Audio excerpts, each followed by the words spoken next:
Most people believe their life is repeating because of bad luck, lack of opportunities, or circumstances they cannot control.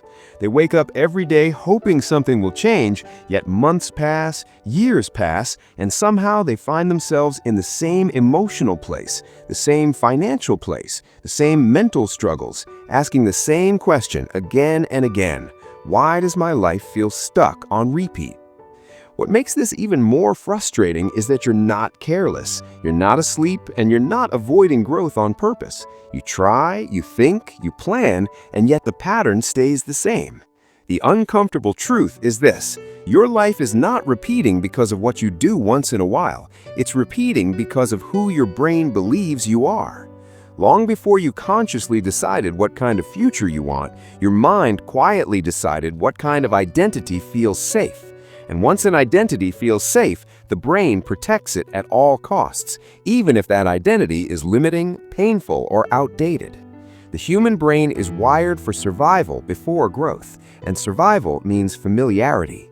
Familiar patterns feel safe, unfamiliar patterns feel dangerous. That's why your brain keeps pulling you back toward the same behaviors, the same reactions, and the same emotional responses, even when you know better. Your brain isn't asking, will this make my life better? It's asking, does this feel familiar? And familiarity almost always wins. Somewhere in your past, you learned who you were allowed to be. Maybe being quiet kept you safe. Maybe avoiding conflict prevented pain. Maybe not trying protected you from embarrassment.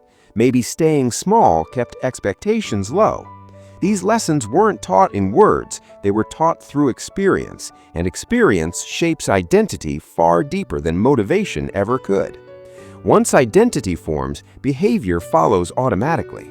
You don't wake up deciding to repeat your life. Your habits do it for you. Your reactions do it for you. Your comfort zones do it for you.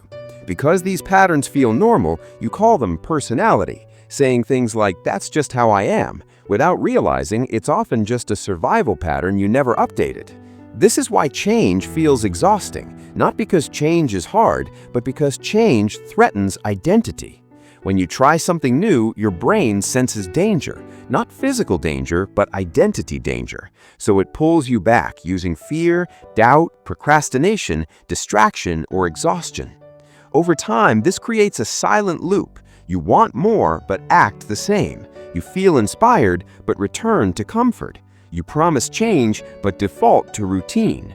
Each loop reinforces the belief, this is my life, not because it's true, but because repetition keeps proving it true.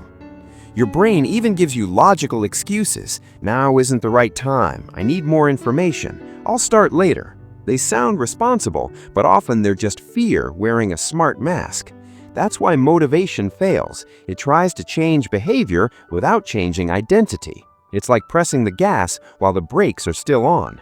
The truth is, your life doesn't repeat because you lack discipline. It repeats because your brain is loyal to an old version of you. But once you see this loop, the question becomes, how do you break it without triggering fear or self-sabotage? The answer isn't massive change, it's identity-safe change.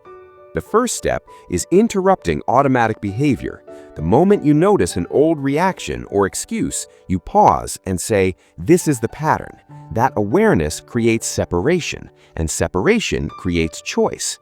The second step is taking intentionally small actions, small enough that your brain doesn't panic, but strong enough to create evidence.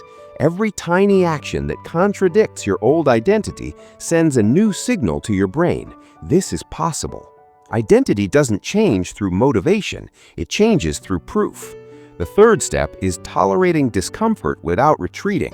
Discomfort doesn't mean danger, it means growth. If you stay present instead of retreating, your brain learns something powerful. We survived. Each time you stay, the fear weakens. The fourth step is consistency without drama. Identity change is quiet. It happens when no one is watching, when excitement is gone, and you still choose differently. Your brain accepts what's predictable as safe, and once new actions feel safe, they become automatic. Slowly, your reactions change, resistance fades, and life stops feeling like a constant internal battle. Your past patterns were not mistakes. They were survival solutions created by a younger version of you. You don't erase them with anger. You replace them with understanding. Your life repeats not because you're stuck, but because it's familiar. And familiarity loses power the moment something new becomes safer. You are not meant to live the same year over and over again. You are meant to evolve, and evolution begins the moment awareness replaces autopilot. If you're ready to stop repeating the same life, interrupt the loop, and build a new identity instead of fighting the old one, then comment, "I choose to change the pattern." This isn't for the algorithm, it's for your brain, because once a pattern is seen, it can never fully control you again.